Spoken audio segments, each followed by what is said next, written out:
the Juji Jime series, okay? So you have three basic applications that are used here, and a lot of configurations of those three basic. Nami is palms toward him, facing my opponent. Palms facing me is Gyaku, and one up, one down, half and half is Kata. So Nami, Gyaku, and Kata.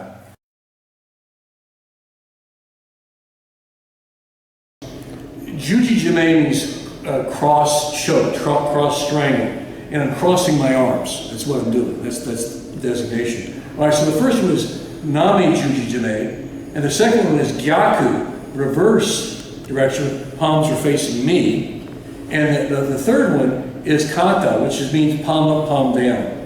Either way, doesn't matter. But there are a lot of different ways to use them. These are the basic applications. So let's look at it. To do a lapel strangle, what I want to do, I want to establish an anchor hand.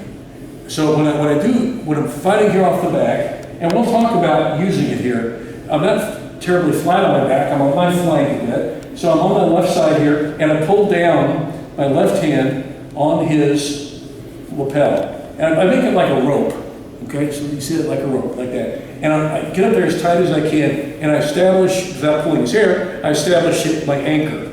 That's my anchor hand. So I've got this, and this is good to have. I can be fighting here and using this to move it, ward him off, to use it. So it's a good thing to have. But I do want to have, if my thumb can be like behind his arm or his ear, right there, that's where I want it to be. So that's how tight I want to get it, okay? And just keep it there. So in this case, my palm is up.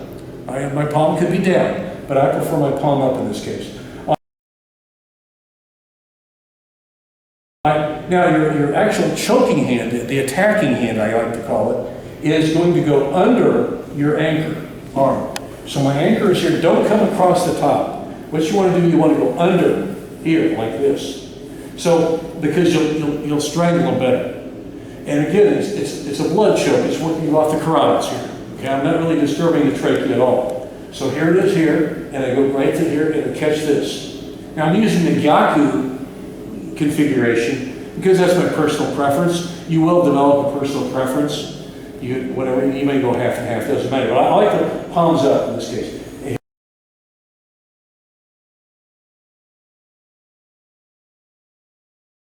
I've established my anchor hand with my right. My left hand is my attacking hand. Now, generally, I will roll to the side of my attacking hand to get more momentum, more torque in the actual strangling action.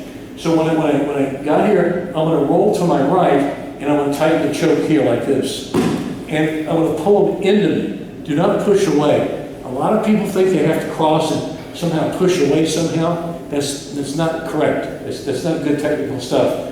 Anchor hand here, set it up, slide under, catch there, there's your attacking hand. Now I will roll to that side, and as I do that, I'm going to pull Eric into me to my chest like this. And you're not flexing your wrist with any kind of weird elbow. Good point. You're not doing this. Right. Okay, a lot of people think they have to do that's not correct. That's not efficient. Here, and a quick push, okay? And you pull it right into you. It's a very tight choke, okay?